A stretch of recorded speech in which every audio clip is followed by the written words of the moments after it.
नमो ओरियंताणम नमो सिद्धाणम नमो आर्याणम नमो वज्जायणम नमो लोये त्रिकालवर्ती सवसावणम मंगलम भगवान वीरो मंगलम गौतमो गणी मंगलम कुंद कुंदारियो जैन धर्मोस्तु मंगलम सर्वमंगल्य मांगल्यम सर्वकल्याणकारकम प्रधानम सर्वधर्माणम जैनम जयतु शासनम ओंकार बिंदु संयुक्तम नित्यम ध्यायन्ति योगिनः कामदम मोक्षदम चैव ओंकाराय नमो नमः नम समय साराय स्वानुभूत्या चकास्ते चित स्वभावाय भावाय सर्वभावांतर्छिदे अज्ञानतिमिरांधानां ज्ञानाजन शलाकया चक्षुरुन्मीलितं तस्मै श्री गुरुवे नमः आत्मा ज्ञानम स्वयं ज्ञानम ज्ञानाद अन्यत् करोति किम पर भावस्य कर्तात्मा मोहयम व्यवहारिणम मंगलमय मंगलकरण वीतराग विज्ञान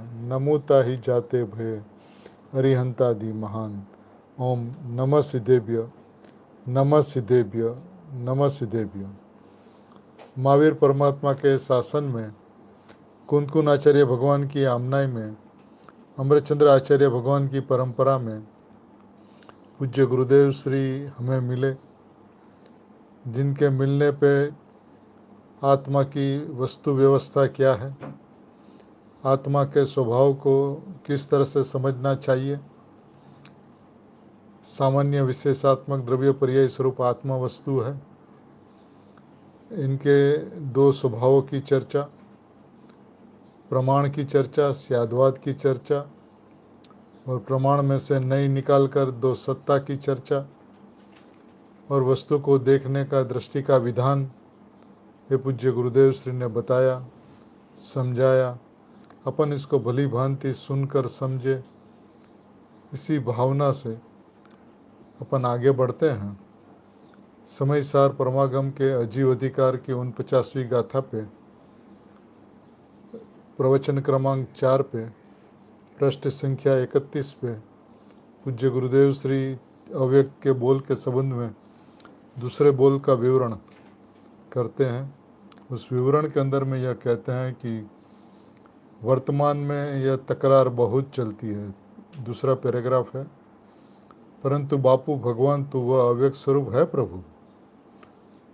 वर्तमान में क्या चलता है उसका ज्ञान कराकर, परंतु उस बात को वहीं पे छोड़कर बापू भगवान तू वह अव्यक्त स्वरूप है प्रभु।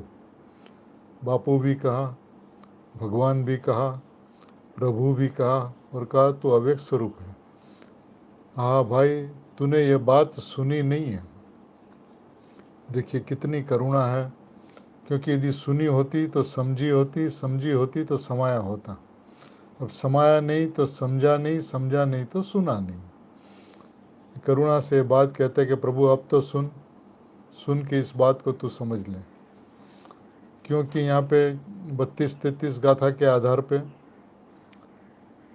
13वीं गाथा पे आधार पे, प्रवचन सर की 242 गाथा के आधार पे वस्तु की व्यवस्था का स्पष्ट ज्ञान करवाते हुए आचार्य भगवान को कहाँ पर क्या कहना है उसका भावार्थ समझाते हुए ये बात स्पष्ट की कि वस्तु कथनचित कर्ता, वस्तु कथनचित अकर्ता है।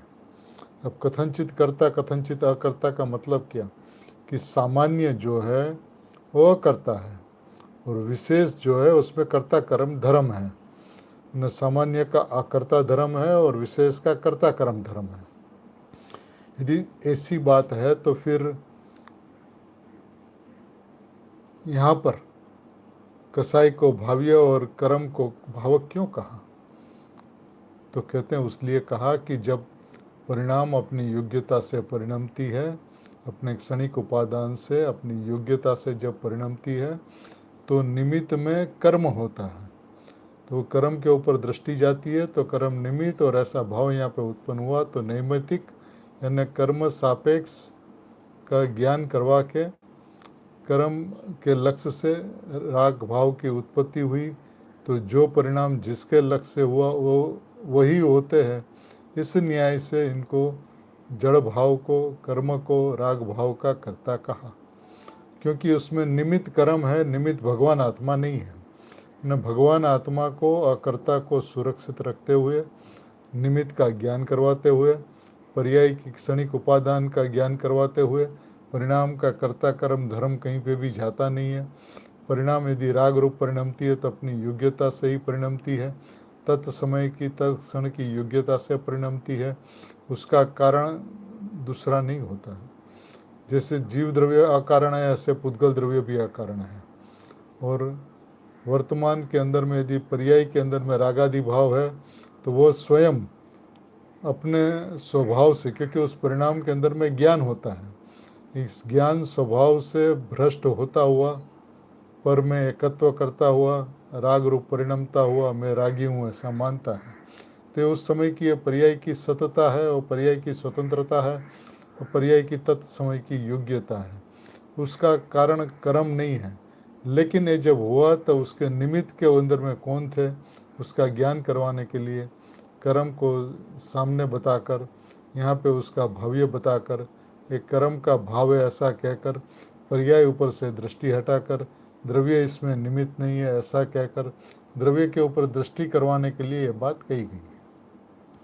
तो अपन इस बात को समझे कि वस्तु की व्यवस्था को यदि अपन नहीं समझे, कथनचित करता अकर्ता की बात आवे तो आत्मा कथनचित करता और कथनचित अकर्ता, तो इसके अंदर में जिसको अपन अकर्ता कहेंगे वही कर्ता समझ में आएगा, जिसको अपन शुद्ध कहेंगे वही अपने को अशुद्ध समझ में आएगा। तो बहुत बड़ी गलती हो जाएगी, दृष्टि का विषय भी लक्ष्य में नहीं आएगा और अनुभूति भी नहीं होगी। तो कर्ता परिणाम और अकर्ता भगवान आत्मा, शुद्ध भगवान आत्मा और अशुद्धता पर्याय के अंदर में, इस तरह से वस्तु की व्यवस्था को जान, क्योंकि यदि परिणाम के अंदर में दुख ही नहीं है तो फिर सुख प्रकट करने का प्रश्न ही नहीं है। और दुख है और सुख प्रकट करना है तो उसका उपाय क्या है, तो कि दृष्टि के विषय को लक्ष्य में ले तो भगवान आत्मा की दृष्टि हो के अनुभूति होगी। तो प्रमाण ज्ञान का सही ज्ञान करवाते हुए, क्योंकि वस्तु की व्यवस्था ऐसी है, जब एक धर्मी की बात करें तो एक धर्मी के दो धर्म सापेक्ष होते हैं, और दो धर्म की बात करें तो दो धर्म निरपेक्ष होते हैं। एक धर्मी, उसके दो धर्म सापेक्ष होते हैं, जो दो धर्म की बात करें तो दो धर्म निरपेक्ष होते हैं। तो निरपेक्षता लक्ष्य में आए बिना, निरपेक्षता का श्रद्धान हुए बिना सापेक्षता का ज्ञान नहीं होता, लेकिन निरपेक्षता का श्रद्धान पूर्वक सापेक्षता का ज्ञान एक समय में एक साथ अक्रम से होता है। तो ऐसी वस्तु की व्यवस्था, प्रमाण ज्ञान भी सही है, स्याद्वाद है, अनेकांत स्वरूप है, कहीं पे भी एकांत के अंदर में सम्यक एकांत के पक्ष में आवे, ध्येय के पक्ष में आवे, क्योंकि वो ध्येय पूर्वक ज्ञेय होता है और समय एक होता है। तो ध्येय तो भगवान आत्मा होता है और ज्ञेय द्रव्य पर्याय स्वरूप पूरी वस्तु होती है, और एक समय में अक्रम से होता है। इस बात को ख्याल में रखते हुए, प्रमाण व्यवस्था को ख्याल में रखते हुए, क्योंकि मुख्य गुण की भी जब बात चलती है तो पर्याय को जब गुण करके द्रव्य को मुख्य की बात कही जाती है तो पर्याय गुण माने ख्याल में तो रहता है, उनका अभाव नहीं होता। पर्याय का अभाव करके द्रव्य को ख्याल में नहीं लेता, पर्याय को गुण करके माने उसकी व्यवस्था को ख्याल में रखते हुए, द्रव्य स्वभाव के जोर के अंदर में शुद्धात्मा के भगवान आत्मा के लक्ष्य करते हुए आत्मा की अनुभूति सहज में हो जाती है। तो ऐसी सुंदर व्यवस्था पूज्य गुरुदेव श्री ने अपने को 45 वर्ष तक समझाई, और अपने महान पुण्योदय से गुरुदेव श्री का अक्षरदेह अत्यंत जीवंत रह गया, जिसके वजह से अपन को वस्तु की व्यवस्था समझने में, आज स्वाध्याय किस तरह से करना, वजन कहाँ पे देना, किस तरह से देना, आचार्य भगवंतों का हृदय क्या है उसको भली भांति समझते हुए, ध्येयपूर्वक ज्ञेय की व्यवस्था को ख्याल में रखते हुए, ध्येय के ऊपर अव्यक्त स्वरूप भगवान आत्मा तू है, तू है, तू है, ऐसा भगवान ने कहा, ऐसा आचार्य भगवंतों ने कहा, ऐसा जिनवाणी ने कहा, ऐसा गुरुदेव ने कहा। लेकिन अपने को सुनना यह है कि भगवान आत्मा मैं हूँ। उन्होंने कहा तू है, तो अपने को लेना है मैं हूँ, क्योंकि वो अपनी बात करते हैं तो तू है भगवान आत्मा, तूने सुनी नहीं अपनी बात, उसलिए समझाते कि तू भगवान आत्मा है प्रभु। अपने को ऐसा लेना कि मैं भगवान आत्मा हूँ भगवान। तब गुरुदेव को अपनी सुनी, गुरुदेव की सुनी ऐसा व्यवहार से भी कहने में आएगा। अब देखिए यहाँ पे क्या कहते हैं, यहाँ तो प्रभु आत्मा भाव करने वाला भावक, और भाव जिस पर्याय में हो वह भाव्य, भाव करने वाला भावक और जिस पर्याय में हो वह भाव्य। तो भगवान आत्मा ज्ञायक भाव है, वह भाव करने वाला, और उसका भाव्य विकारी भाव्य नहीं है। 242 गाथा के अंदर में ज्ञायक को भावक का और सम्यक दर्शन ज्ञान चारित्र को भाव्य कहा। यहाँ भावक ज्ञायक भाव ले और भाव्य विकारी पर्याय, ऐसा नहीं है। विकारी भावक के भाव से भिन्न बताना है यहाँ पे। ऐसा कहा गुरुदेव श्री ने कि भगवान ज्ञायक भाव है और उस पर दृष्टि करने से वर्तमान विकार रहित निर्मल पर्याय प्रकट वो भावक का भाव्य है। तो भगवान तो है ज्ञायक भाव, और उसके ऊपर दृष्टि करने से पर्याय को झुकाना नहीं है, पर्याय को ले जाना नहीं है, पर्याय को वालना नहीं है, लेकिन दृष्टि करने से माने मैं ज्ञायक भाव हूँ, उसको दृष्टि करना कहने में आता है। वर्तमान विकार रहित निर्मल पर्याय प्रकट हो। जब भगवान आत्मा के ऊपर दृष्टि जाती है तो विकार रहित वर्तमान में निर्मल पर्याय प्रकट हो, भावक के भाव्य है, ऐसा कहने में आता है। ऐसा तो मार्ग है, पर अब क्या करे प्रभु। जगत को समझ में आवे नहीं आवे, लेकिन वस्तु की व्यवस्था तो प्रभु धीर गंभीर होकर समझने लायक है। वहाँ प्रवचन सार ज्ञान प्रदान कथन में भी यह लिखा है। भाई दर्शन प्रदान कथन में तो भूतार्थ आश्रित तथा यहाँ यह बात है। ज्ञान प्रदान के अंदर में तो वो बात ली है कि ज्ञायक भाव भावक और सम्यक दर्शन ज्ञान चारित्र भाव्य, माने ज्ञायक भाव भावक और ज्ञायक भाव भाव्य। उसका अर्थ होता है सम्यक ज्ञान, सम्यक दर्शन, सम्यक चारित्र।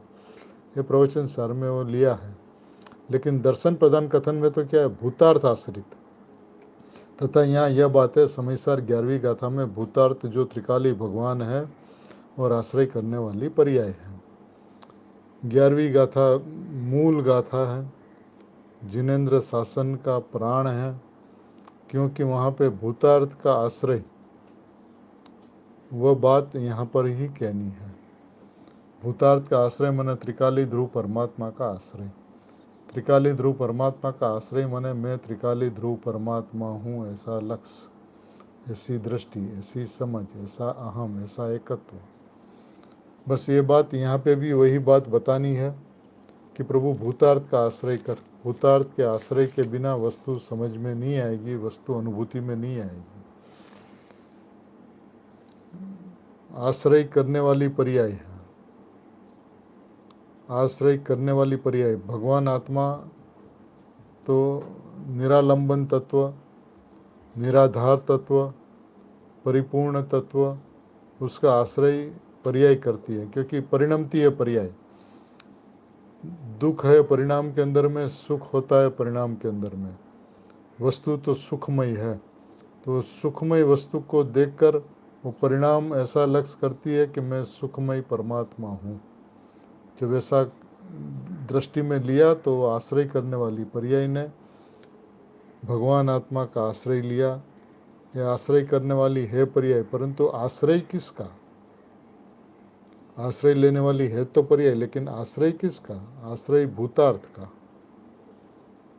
त्रिकाली त्रिकाली ध्रुव ध्रुव भगवान आत्मा भूतार्थ है, ऐसी तो बात है प्रभु। क्या कहते हैं, पर्याय आश्रय करती है, लेकिन किसका आश्रय करती है? भूतार्थ का। भूतार्थ का माने त्रिकाली त्रिकाली त्रिकाली त्रिकाली ध्रुव ध्रुव ध्रुव ध्रुव भगवान आत्मा भूतार्थ है, उसका आश्रय करती है। आश्रय करती कैसे है कि मैं हूँ। भगवान आत्मा ध्रुव है ऐसा आश्रय नहीं करती, इसका नाम आश्रय नहीं है। अपना सर्वस्व खो बैठती है, सर्वस्व समर्पण करती है, और ये देखती है कि बस मैं हूँ। और जहाँ मैं हूँ ऐसा भगवान आत्मा को देखा तो वहाँ पे भगवान आत्मा जैसा है उसकी अनुभूति हो गई, ध्येय पूर्वक ज्ञेय हो गया, निरपेक्षता पूर्वक सापेक्षता का ज्ञान हो गया। स्यादवाद के अभाव ऐसा दृष्टि का विषय, उसका लक्ष्य स्यादवाद का सद्भाव हो गया। सम्यक एकांत के लक्ष्य से सम्यक अनेकांत का जन्म हो गया, निश्चय पूर्वक व्यवहार का जन्म हो गया। इसी को जैन शासन की अनुभूति, इसी को मोक्ष मार्ग, इसी को आत्मानु अनुभूति कहते हैं, जिसके अंदर में चेतन है, चेतन ज्ञायक है, ज्ञायक, ऐसी वस्तु की स्थिति होती है। अब गुरुदेव कहते हैं, लोग तो ऐसा कहते हैं कि सोनगढ़ में दया, दान, व्रत, भक्ति का उड़ा देते हैं, उसको साधन भी नहीं कहते। अरे भाई, किसी जगह शास्त्र में ऐसे निमित्त के शब्द आते हैं, प्रवचन सार में आता है ना, शरीर के साधनभूत ऐसा शब्द आता है, आहार आदि है ना, वो तो निमित्त के कथन रूप आता है भाई। शरीर के साधनभूत आहार पानी आता है ना, वहाँ ऐसा समिति और ऐसा लेना है, ये भाषा ऐसी आती है। पुरुषार्थ सिद्धि में आता है, क्या आता है पुरुषार्थ सिद्धि में? ये निमित्त की बातें बताते हैं, परंतु निमित्त है वह कर्ता नहीं है। देखिए बात मूल है, निमित्त है वह कर्ता नहीं है। कर्ता कर्म तो पर्याय का पर्याय में होता है, लेकिन बाहर में निमित्त में क्या है, उसका ज्ञान करवाने के लिए निमित्त के ऊपर आरोप आता है।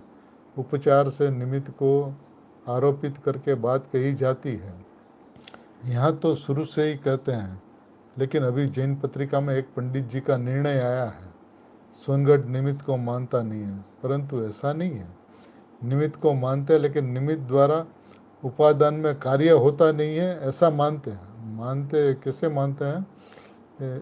उपादान के द्वारा, उपादान के अंदर में निमित्त के द्वारा कार्य नहीं होता, ऐसा मानते हैं।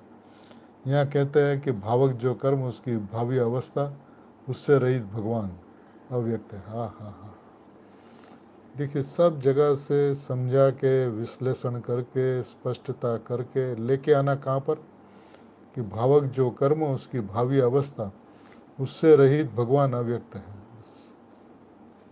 भावक जो कर्म, उसका भावी अवस्था, उससे रहित भगवान अव्यक्त है। भावक का भाव यानी कसाई व्यक्त है, व्यवहार रत्नत्रयी भावक का भाव है, ऐसा कहा ना भाई। वह भावक का भाव तो व्यक्त है, उससे भिन्न अव्यक्त आत्मा है। इस अव्यक्त को जान, इस अव्यक्त को जानने के लिए आदेश दिया है, इस अव्यक्त को जानने के लिए उपदेश दिया है, इस अव्यक्त को दृष्टि में लेने के लिए ये अव्यक्त है, वह शुद्ध है, उपादेय है। यह अव्यक्त तो शुद्ध है, वह पर्याय में उपादेय है, पर्याय में आदरणीय है। जो वस्तु जो है ना, वो अव्यक्त है, शुद्ध है, उपादेय है। वह कहाँ पे उपादेय है? पर्याय में उपादेय है। वस्तु तो स्वभाव से शुद्ध है, लेकिन इसकी दृष्टि करने वाली पर्याय है। अब जो दृष्टि करने वाली पर्याय है, वस्तु को वस्तु के स्वभाव से देखती है। तो वस्तु को वस्तु के स्वभाव से देखती है, तो मैं वस्तु हूँ ऐसा देखती है, तो शुद्धात्मा की अनुभूति हो जाती है। अशुद्ध परिणाम था, वो पर्याय पलट कर शुद्ध परिणाम रूप पर्याय हो गई, क्योंकि पलटना उस पर्याय का धर्म था, कर्ता कर्म उस पर्याय का पर्याय में था। लेकिन जब रागादि भाव होते हैं तो लक्ष्य किसके ऊपर है? तो कर्म के ऊपर में, तो उसको कर्मकृत भाव कह दिया। और जब दृष्टि ज्ञायक के ऊपर में है, मैं ज्ञायक हूँ, तो ज्ञायक को भावक कह दिया। लेकिन एक कहने की बात है, सही माने में देखा जाए तो पर्याय सतरूप होने से, स्वतंत्रता से, स्वाधीनता से अपनी योग्यता के रूप परिणमती है। उसका कारण इस विश्व के अंदर में कोई नहीं है। ये बात को भली भांति समझना होगा। ये भली भांति समझे बिना आत्मा की अनुभूति नहीं हो सकती, आत्मा की अनुभूति नहीं हो सकती।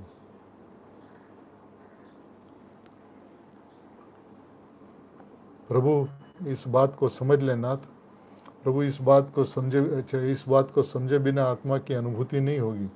तूने प्रयत्न काफ़ी किए, प्रयत्न में कुछ बाकी नहीं रखा, लेकिन वस्तु को वस्तु के स्वभाव से नहीं देखा। परिणाम से रहित भगवान आत्मा ध्यान का ध्येय जब होता है, तब परिणाम से सहित आत्मा ज्ञान का ज्ञेय हो जाता है। प्रयत्न तुझे वस्तु की व्यवस्था को ज्ञान पे रखना है और मानना है श्रद्धा के बल पे। ज्ञान की व्यवस्था कोई ना माने तो फिर स्यादवाद नहीं होगा, सम्यक अनेकांत नहीं होगा, आत्मा की अनुभूति नहीं होगी। देखिए, दृष्टि का दोष नहीं रहना चाहिए और ज्ञान का द्रोह नहीं होना चाहिए। होता क्या है कि वो चाहे तो दृष्टि का दोष रह जाता है या ज्ञान का द्रोह करता है। अब ज्ञान का द्रोह करे तो भी नहीं चलेगा, और दृष्टि का विषय भगवान आत्मा लक्ष्य में नहीं आवे तो भी नहीं चलेगा। ये दूसरा बोल हुआ, अभी तीसरा बोल। देखिए गुरुदेव श्री ने नया प्रवचन शुरू किया तो पहले से आगे क्या क्या आचार्य भगवान ने कह दिया उसका संक्षिप्तता से वस्तु की व्यवस्था को बताया। तीसरे बोल में ऐसा कहा कि चित्त सामान्य में चैतन्य की समस्त व्यक्तियां निमग्न अंतर्भूत है इसलिए अव्यक्त है। चित्त सामान्य में चैतन्य की समस्त व्यक्तियां निमग्न अंतर्भूत है इसलिए अव्यक्त है। तीसरा बोल कल चल गया था ना, सामान्य अर्थान त्रिकाली ध्रुव, सामान्य अर्थान त्रिकाली ध्रुव, सामान्य अर्थान त्रिकाली ध्रुव, इसमें चैतन्य की समस्त प्रकट अवस्थाएं निमग्न है। जो सामान्य है, जो ध्रुव है, जो त्रिकाली है, उसमें चैतन्य की समस्त अवस्थाएं निमग्न है, अंतर्भूत है। पर वह है उसे तू जान, चैतन्य को तू जान, चेतन को तू जान, भगवान आत्मा को तू जान, ऐसा कहा ना। ऐसे अव्यक्त को जीव को तू जान, अव्यक्त को जान, अव्यक्त जो जीव है उसको तू जान। यह जान है वह पर्याय है, इस पर्याय में इसे जीव को जान, पर्याय में जानना है जीव को। जीव कैसा है? सामान्य है, ध्रुव है, अकर्ता है। ये ध्रुव अनादि अनंत ध्रुव है, ये सामान्य अनादि अनंत सामान्य है, ये अकर्ता अनादि अनंत अकर्ता है। ऐसा समझे बिना, वस्तु की व्यवस्था का लक्ष्य समझे बिना तू मैं पना नहीं हो सकता। और जब तक मैं पना नहीं होगा, मैं परमात्मा हूँ, मैं ध्रुव हूँ, मैं ज्ञायक हूँ, मैं चिदानंद चिदबिंब हूँ, ऐसा लक्ष्य हुए बिना आत्मा की अनुभूति नहीं होती है। लक्ष्य तूने एक बार भी भगवान आत्मा का नहीं किया, इसलिए गुरुदेव से बारंबार एक बात को स्पष्ट करते हैं। क्या कहते हैं कि देखिए, हे शिष्य यह जान, भगवान आत्मा स्वसंवेदन ज्ञान का विषय है। जब परिणाम यानी कि ज्ञान परिणाम भगवान आत्मा को लक्ष्य करती है तो स्वसंवेदन ज्ञान होता है। यह स्वसंवेदन ज्ञान का विषय भगवान आत्मा होता है। स्वसंवेदन ज्ञान है पर्याय, लेकिन स्वसंवेदन ज्ञान का विषय है भगवान। स्वसंवेदन, स्व माने स्वयं, सम माने प्रत्यक्ष, वेदन माने अनुभूति, आनंद की अनुभूति ज्ञान के अंदर में होती है पर्याय। लेकिन उसका विषय क्या होता है? उसका विषय भगवान आत्मा होता है। जब भगवान आत्मा विषय बनता है तो स्वसंवेदन ज्ञान के अंदर में भगवान आत्मा की अनुभूति होती है। तो उसको जानने के लिए आदेश दिया है। किसको? भगवान आत्मा को। जिस भगवान आत्मा को जानने से आत्मा की अनुभूति होती है, उस भगवान आत्मा को जानने का आदेश है, उपदेश है। जान का अर्थ क्या है भाई? हे शिष्य ऐसा जान, अंदर है पूर्ण प्रभु भगवान, वहाँ दृष्टि अंतर्मुख कर। बात तो ऐसी है। हे शिष्य, हे भाई, हे प्रभु, हे भगवान, तू ऐसा जान। कैसा जान? अंदर है पूर्ण प्रभु भगवान, अंदर है पूर्ण प्रभु भगवान, वहाँ दृष्टि अंतर्मुख कर। अंतर्मुख कर है तो कहने की बात है, लेकिन मैं प्रभु पूर्ण भगवान हूँ ऐसा विश्वास हुआ, उसी का नाम दृष्टि अंतर्मुख है। बात तो ऐसी है। अब देखिए फिर स्पष्टीकरण। दृष्टि है पर्याय, जानने वाली है पर्याय, पर पर्याय का विषय है ध्रुव। दृष्टि है पर्याय, जानने वाली है पर्याय, पर पर्याय का विषय पर्याय नहीं होता, पर्याय का विषय ध्रुव होता है। पर्याय का विषय पर्याय नहीं है। कुछ समझ में आया? है शिष्य तू जान, ऐसा लिया, ऐसा है ना। अव्यक्तम जीवम जान, हे शिष्य तो अव्यक्त आत्मा जो कि सामान्य एक रूप चीज है जिसमें सभी पर्याय निमग्न है, किंतु तू जान वह वर्तमान पर्याय अंतर में निमग्न नहीं है। जो जानने वाली पर्याय है वो बाह्य है, व्यक्त है, बाकी भूत भविष्य की सारे पर्याय भगवान आत्मा के अंदर में निमग्न है। निमग्न है माने अंतर्मग्न है, माने अंतर्भूत है। तो ये वस्तु की व्यवस्था को समझने का उपाय तो प्रभु समझना ही होगा। एक बार ये वस्तु की व्यवस्था को समझे बिना, भगवान आत्मा का लक्ष्य किए बिना, भगवान आत्मा की दृष्टि किए बिना कैसे वस्तु स्वरूप के अंदर में प्रवेश कर पाएगा? तूने प्रयत्न बहुत किए, लेकिन ये प्रयत्न आज तक कामयाब नहीं हुए, सफल नहीं हुए। उसका कारण यह है कि तूने मैं भगवान आत्मा हूँ ऐसा जाना और देखा नहीं है। प्रयत्न नहीं किया ऐसा नहीं है, लेकिन अभिप्राय के अंदर में मैं परमात्मा हूँ ऐसा अभिप्राय तेरा अंतरंग के अंदर में जो प्रज्वलित होना चाहिए, प्रद्योतमान होना चाहिए, उद्योतमान होना चाहिए, ये भाव तेरे अंतरंग के अंदर में जमा नहीं, जचा नहीं, इसलिए तू स्वभाव के अंदर में एकाग्र होकर ऊर्ध्वपने स्वभाव का बल आकर मैं परमात्मा ही हूँ ऐसी दृष्टि जम नहीं पाई। ये जमने के लिए आदेश है, उपदेश है कि भाई तू ये भगवान आत्मा को जान। इस किसको जान? तो कि ध्रुव को जान। किसको जान? तो कि सामान्य को जान। जानने वाली है पर्याय, जानती है पर्याय, लेकिन किसको जानती है? ध्रुव को जानती है। ध्रुव को कैसे जानती है? मैं ध्रुव हूँ ऐसे जानती है। जब मैं ध्रुव हूँ ऐसा जानती है तो फिर उसके अंदर में एकाग्र होकर लीन हो जाती है। तो ये आचार्य भगवान की परम करुणा है, गुरुदेव श्री की भी परम करुणा है कि वो बारंबार इस बात को स्पष्ट करते हैं कि दृष्टि करने वाली है पर्याय, जानने वाली है पर्याय, पर पर्याय का विषय ध्रुव है। पर्याय का विषय पर्याय नहीं होता, सम्यक दर्शन का विषय सम्यक दर्शन नहीं होता, सम्यक दर्शन का विषय त्रिकाली ध्रुव सामान्य परमात्मा तत्व होता है, जो तेरी दृष्टि में आज तक आया नहीं, जो तेरी दृष्टि में तूने आज तक उसके अंदर में जमावट नहीं की। उसका कारण यह है कि तुझे परिणाम की प्रीति है, पर्याय की प्रीति है, सम्यक दर्शन की प्रीति है। लेकिन प्रभु सम्यक दर्शन का विषय भगवान आत्मा होता है, और सम्यक दर्शन का विषय भगवान आत्मा के लक्ष्य के बिना सम्यक दर्शन होगा कैसे? जब तक पर्याय से रहित, प्रमत अप्रमत से रहित भगवान आत्मा ध्येय का विषय नहीं बनता है, तब तक भगवान आत्मा की अनुभूति कैसे होगी? तो लक्ष्य भगवान आत्मा के ऊपर होता है तो भगवान आत्मा की अनुभूति होती है। जैसे लक्ष्य कर्म के ऊपर होता है तो जैसा निमित्त ऐसा नैमित्तिक भाव होता है। तो निमित्त जैसा निमित्त वैसा नैमित्तिक भाव होने से निमित्त को यानी कर्मकृत परिणाम कह दिया, क्योंकि निमित्त कर्ता कौन है उसका ज्ञान करवाना, और एक ज्ञान करवा के और एक बात सिद्ध करनी है कि उसका कर्ता जीव नहीं है, उसमें निमित्त जीव नहीं है। मैंने दृष्टि के विषय को हर परिस्थिति के अंदर में आचार्य भगवंतों ने सुरक्षित रखा है, और दृष्टि के अंदर में वो सुरक्षित रहना ही चाहिए। कि दृष्टि की अपेक्षा, दृष्टि यदि स्पष्ट नहीं हो, अस्खलित नहीं हो, अचल नहीं हो, निश्चल नहीं हो, ध्रुव नहीं हो, तो उसके अंदर में अहम नहीं हो सकता। प्रभु तूने प्रयत्न बहुत किए हैं, नहीं किया ऐसा नहीं है, लेकिन तूने बात ही सुनी नहीं। जो बात व्यवहार की थी, जो बात प्रमाण की थी, उसमें से तूने नहीं को निकाला ही नहीं।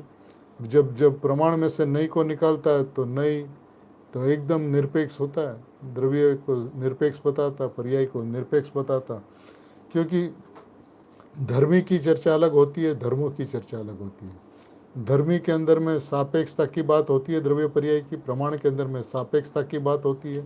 लेकिन जब दो नयों के माध्यम से दो धर्मों की चर्चा करते हैं तो निरपेक्ष होता है, द्रव्य भी निरपेक्ष और पर्याय भी निरपेक्ष। पर्याय को द्रव्य की सापेक्षता नहीं होती और द्रव्य को पर्याय की सापेक्षता नहीं होती। एक निरपेक्ष वस्तु व्यवस्था जब समझ में आती है तब मैं द्रव्य, मैं परमात्मा, मैं परमात्मा, मैं परमात्मा ऐसा कहने वाली है पर्याय। द्रव्य नहीं कहता मैं परमात्मा, द्रव्य तो है परमात्मा। अब द्रव्य है परमात्मा तो उसको कुछ करना नहीं, वो तो परिपूर्ण है, वो तो शुद्ध है, वो तो ध्रुव है, वो तो सामान्य है, एक रूप है, अनादि अनंत है। अकर्ता तो अनादि अनंत अकर्ता है, और परिणाम के कर्ता कर्म तो परिणाम प्रत्येक समय उत्पन्न वाले परिणाम के अंदर में अनादि अनंत कर्ता कर्म परिणाम का परिणाम है। ये धर्म है उसका। कोई कहे कि हमने कर्म को कर्ता कहा और परिणाम को कर्म कहा, यानी कि कर्म को भावक कहा और परिणाम को भाव्य कहा, उसका अर्थ परिणाम उसका कर्ता नहीं बना, कर्म उसका कर्ता बना। उसका हेतु यह है कि प्रभु वहाँ से दृष्टि हटाकर पर्याय की योग्यता समझाकर, पर्याय की योग्यता से दृष्टि हटाकर त्रिकाली ध्रुव एक रूप वस्तु के ऊपर दृष्टि करवाने के लिए ऐसी अद्भुत व्यवस्था से, शुद्धात्मा की अपेक्षा से द्रव्य दृष्टि करवाने के लिए आचार्य भगवंतों ने परम परम परम करुणा करके ये आत्मा को जानने का आदेश दिया। हे शिष्य, हे भगवान, हे प्रभु, तू अव्यक्त आत्मा को जान, जो कि सामान्य एक रूप चीज़ है, जिसमें सभी पर्याय निमग्न है, किंतु तू जान यह वर्तमान पर्याय अंतर में निमग्न नहीं है, क्योंकि निर्णय करती है वर्तमान पर्याय। तो जो वर्तमान पर्याय निर्णय करती है वो अंतरंग में निमग्न नहीं है। सुबह कहा था ना, चेतन स्वरूप भगवान, उसका चैतन्य, चेतना स्वरूप, चेतन स्वभाव, चेतन द्रव्य, उसका चेतना स्वरूप गुण, उसकी चेतना परिणति, भाव शुद्ध परिणति, उसका विषय चेतन को बना। भगवान है चेतन स्वरूप, चैतन्य स्वरूप, आनंद घन, चेतन द्रव्य, उसका चेतना स्वरूप गुण। अब चेतन का चेतना स्वरूप गुण यानी ज्ञान दर्शन गुण, उसकी चेतना परिणति, ज्ञान दर्शन रूप परिणति यानी कि भाव शुद्ध परिणति, उसका विषय किसको बना? तो क्या चेतन को बना, उसका विषय त्रिकाली को बना। मैंने सीधी सी बात के पर्याय को विषय द्रव्य को बना। तूने द्रव्य को विषय नहीं बनाया आज तक, तूने पर्याय का विषय पर्याय रखा, तूने पर्याय का विषय सम्यक दर्शन रखा, तूने पर्याय का विषय मिथ्या दर्शन को मिटाने का रखा, पर्याय के अंदर में राग को मिटाने का अभिप्राय रखा, पर्याय के अंदर में वितरागता प्रकट करने का अभिप्राय रखा। लेकिन ये पर्याय का पर्याय विषय बना, ये पर्याय का द्रव्य विषय नहीं बना। जब तक पर्याय का द्रव्य विषय नहीं बनता है तब तक द्रव्य के अंदर में अहम होता नहीं है। तूने प्रयत्न अनंत अनंत अनंत अनंत किए, लेकिन एक भी प्रयत्न सही नहीं किया, एक समय के लिए सही प्रयत्न नहीं किया। ईमानदारी पूर्वक, नैतिकता पूर्वक, प्रामाणिकता पूर्वक मैं परमात्मा हूँ ऐसा तूने नहीं देखा। देखिए अब क्या कहते हैं चैतन्य की समस्त व्यक्ति। देखिए बात बारंबार गुरुदेव एक की एक बात घुटाते हैं, पक्की करवाते हैं, निश्चित करवाते हैं। वे ज्ञानी धर्मात्मा मार्ग दिखा सकते हैं लेकिन मार्ग पे चला नहीं सकते। दृष्टि प्रदान करने के बाद में उस रास्ते पे चलना अपना काम है। गुरुदेव श्री का तो काम यह है कि वो गाछ के पास से अंगुली दिखाकर बोले वो गाछ के पीछे सीधा देख तो चंद्र दिखेगा, लेकिन अब देखने का काम तो अपने को करना होगा। इसलिए कहते हैं कि पर्याय दृष्टि है, पर्याय जानने वाली है पर्याय, लेकिन उसका विषय होता है ध्रुव। तो उसने चीज़ दिखाया कि जानने वाली पर्याय का विषय ध्रुव होता है, और होता कैसे? मैं ध्रुव हूँ ऐसा सिखा दिया, ऐसा दिखा दिया, ऐसा बता दिया कि तू भगवान पूर्ण परमात्मा है। अब दृष्टि करना काम किसका है? गुरुदेव ने तो दृष्टि की, उसने दृष्टि जिस विधि से की उस तरह से दृष्टि करने का उपदेश दिया। अब दृष्टि करना कर्तव्य हमारा है, ये जिम्मेदारी हमारी है, फर्ज हमारा है, उत्तरदायित्व तो हमारा है। गुरुदेव ने जो शासन को इतना स्पष्ट किया, आचार्य भगवान के हृदय को खोला, उस बात को आगे चलने का उत्तरदायित्व तो गुरुदेव ने तो अपना निभाया है। लेकिन यदि अपन गुरुदेव के पथ के पथिक है और ये बात का हम यदि इकरार करते हैं तो हमको वह बात माननी होगी जो गुरुदेव कहते हैं। गुरुदेव कहे कुछ, हम सुने कुछ, हम समझे कुछ, हम चले किस रास्ते पे। तो भूतार्थ के मार्ग पे यदि आते ही नहीं है, त्रिकाली ध्रुव परमात्मा भूतार्थ है, सत्यार्थ है, परमार्थ है, मैं हूँ ऐसा यदि अपन मानते ही नहीं है तो आत्मा की अनुभूति कैसे होगी? प्रभु तू प्रयत्न नहीं करता ऐसा नहीं है, लेकिन द्रव्य स्वभाव की तुझे रुचि नहीं है। द्रव्य स्वभाव की रुचि हो और द्रव्य स्वभाव जवाब न दे ऐसा होता नहीं है। द्रव्य स्वभाव की रुचि का मतलब ये होता है रुचि पर्याय में होती है। रुचि का मतलब होता है कि मैं द्रव्य हूँ ऐसा इकरार पर्याय करती है। जब ऐसा इकरार करती है कि मैं द्रव्य हूँ, मैं शुद्धात्मा हूँ, तो वो शुद्धात्मा हो जाती है। नहीं होने का कोई बात ही नहीं है।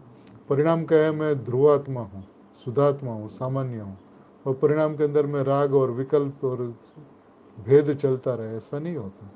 वो यदि अपने को अभेद मानती है तो अभेद रहनी चाहिए। माने अभेद और रहे भेद रूप, माने निर्विकल्प और रहे विकल्प रूप, माने परिपूर्ण और रहे अपूर्ण। ये कौन सा विधान हुआ प्रभु? ये कोई मार्ग ही नहीं हुआ। मार्ग पे चलने की नेक दृष्टि होनी चाहिए। यदि अपने समझ के अंदर में मैं परमात्मा हूँ ऐसा बात सही तरीके से समझ में आता है तो उसी विधि से आगे बढ़ना चाहिए, उसी मार्ग पे आगे बढ़ना चाहिए। और उस मार्ग पे आगे बढ़े और भगवान आत्मा समझ में नहीं आवे, त्रिकाली वस्तु जो नित्यानंद प्रभु है उसको पर्याय में ध्येय बनाकर उपादेय कर। देखिए कितनी स्पष्ट बात। वह शुद्ध उपादेय है, भगवान आत्मा अव्यक्त है, उस कारण से वह शुद्ध उपादेय है। त्रिकाली वस्तु जो नित्यानंद प्रभु, उसको पर्याय में ध्येय बनाकर उपादेय कर। कुछ समझ में आया? कितनी स्पष्ट स्टेटमेंट है। इसके स्पष्ट स्टेटमेंट और कोई हो नहीं सकता। और यदि ये स्टेटमेंट अपने को समझ में नहीं आता तो अपना नालायकपना समझे। अपन गुरुदेव को सुनते ही नहीं ऐसा समझे। ये बहुत आघात देने वाली बातें हैं, बहुत कठोर बातें हैं, लेकिन प्रभु इस बात को तो अंतरंग के अंदर में एक बार संभाल ले प्रभु संभाल ले। तो क्यों इस बात को नहीं समझता कि बात गुरुदेव एक की एक बात करते रहे करते रहे करते रहे, और यही बात करता रहे कि तू भगवान आत्मा उपादेय है, तू भगवान आत्मा शुद्ध चैतन्य घन है, तू त्रिकाली वस्तु है, तू नित्यानंद प्रभु, नित्य आनंद, त्रिकाल आनंद, ऐसा अपना स्वभाव है। उसको पर्याय में ध्येय बनाकर उपादेय कर। उपादेय करती है पर्याय, ध्येय करती है पर्याय, लक्ष्य ध्येय का लक्ष्य करती है पर्याय। करती कैसे है? मैं ध्येय हूँ, मैं परिपूर्ण हूँ, मैं परमात्मा हूँ, मैं द्रव्य वस्तु हूँ, मैं अखंड वस्तु हूँ, मैं शुद्धात्मा वस्तु हूँ, मैं परिपूर्ण वस्तु। इस विधि से देखती है। देखिए समय साथ 320 गाथा में भी अंत में आया ना, ध्याता पुरुष किसका ध्यान करें? कहते हैं कि सकल निरावरण द्रव्य वस्तु अखंड एक प्रत्यक्ष प्रतिभासमय अविनश्वर शुद्ध पारिणामिक परम भाव लक्षण निज परमात्मा द्रव्य वही मैं हूँ। देखिए ध्याता पुरुष 320वीं गाथा में जिसका ध्यान करते हैं, किसका ध्यान करते हैं? ध्याता पुरुष माने साधक पुरुष, ध्याता पुरुष माने ज्ञानी पुरुष। अब ज्ञानी जिस तरह से ध्यान करते हैं ध्येय का, आत्मार्थी को भी उसी विधि से ध्येय का ध्यान करना होगा। ध्याता पुरुष यदि ये कहते हैं कि मैं सकल निरावरण अखंड एक प्रत्यक्ष प्रतिभासमय, मैं सकल निरावरण माने उदय उपसम स्वपसम साइक भाव सावरण भाव है, कर्मकृत भाव है, कर्म सापेक्ष भाव है, उससे मैं सकल निरावरण, सब प्रकार से निरावरण, आवरण रहित, मैं सकल निरावरण अखंड एक प्रत्यक्ष प्रतिभास में, ऐसी मैं द्रव्य वस्तु हूँ, अखंड हूँ, एक हूँ, प्रत्यक्ष हूँ, प्रतिभासमय हूँ। मेरे में प्रतिभास नहीं होते, प्रतिभास तो ज्ञान पर्याय में होते हैं, मैं तो प्रतिभासमय ज्ञानमय वस्तु हूँ, अविनश्वर वस्तु हूँ। नाशवान तो पर्याय होती है, मैं तो त्रिकाल अविनश्वर वस्तु हूँ, शुद्ध वस्तु हूँ, पारिणामिक भाव वस्तु हूँ, पारिणामिक परम भाव लक्षण है मेरा। मैं अपरिणामी तो मेरा लक्षण भी अपरिणामी है प्रभु। लक्षण लक्ष्य से, लक्षण लक्ष्य को प्रसिद्ध करता है, लक्षण लक्ष्य से अभेद होता है, लक्षण और लक्ष्य ऐसा विभाग लक्ष्य के अंदर में नहीं होता है। इस बात को ध्याता पुरुष ध्याते हैं। और निज परमात्मा द्रव्य कैसा है अपना निज परमात्मा द्रव्य कि सकल निरावरण अखंड एक प्रत्यक्ष प्रतिभासमय अविनश्वर शुद्ध पारिणामिक परम भाव लक्षण निज परमात्मा द्रव्य वही मैं हूँ, वही मैं हूँ, वही मैं हूँ, ऐसा ध्यान करता है। इस प्रकार ध्यान करता है। वह अव्यक्त कहो या एक कहो एक ही है, और यह कहो एक ही है। प्रभु देख लीजिए वस्तु को समझने का विधान, वस्तु को बताने का विधान भी इतना स्पष्ट है, तो अपन को समझने में कोई असुविधा नहीं होनी चाहिए। वो बात सीधी सीधी स्पष्ट ख्याल में आनी चाहिए। यदि ध्याता पुरुष सकल निरावरण द्रव्य वस्तु को ही मैं हूँ, यही मैं हूँ, यानी सकल निरावरण यही मैं हूँ, द्रव्य वस्तु वही मैं हूँ, अखंड वही मैं हूँ, एक वही मैं हूँ, प्रत्यक्ष वही मैं हूँ, प्रतिभासमय वही मैं हूँ, अविनश्वर वही मैं हूँ, शुद्ध वही मैं हूँ, पारिणामिक परम भाव लक्षण वही मैं हूँ, निज परमात्मा द्रव्य वही मैं हूँ। मैं हूँ, मैं हूँ, मैं हूँ, मैं हूँ, मैं हूँ, मैं हूँ के अलावा ज्ञानी और कुछ देखते ही नहीं है। जब ज्ञानी नहीं देखते हैं तो ज्ञानी के संतान क्या देखें? मैं हूँ ऐसा देखें, मैं हूँ ऐसा समझे, मैं हूँ ऐसा लक्ष्य करे। जब ऐसा लक्ष्य होता है तब आत्मा की अनुभूति होकर सम्यक दर्शन का जन्म हो जाता है। सभी जीवों के अंतरंग में मैं परम पारिणामिक भाव निर्विकल्प मात्र वस्तु ही मैं हूँ ऐसा ज्ञान श्रद्धान होकर पर्याय से निरपेक्ष शुद्धात्मा की दृष्टि हो, तब निरपेक्षता पूर्वक सापेक्षता का ज्ञान सभी के अंतरंग में सहज मात्रा में हो जाए, ऐसी मंगल भावना।